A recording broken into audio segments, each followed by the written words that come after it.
hazardous weather and emergency situations.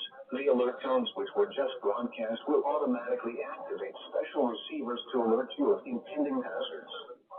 This test is normally conducted weekly around 11 a.m. If hazardous weather is imminent or occurring, the test may be canceled.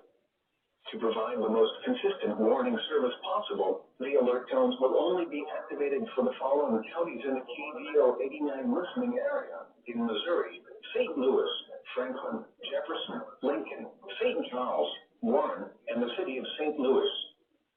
In Illinois, Madison, Monroe, and St. Clair. If your receiver was tone activated, the alert function will automatically reset after the test. This concludes our test for this week, and we will now resume normal programming. Thank you.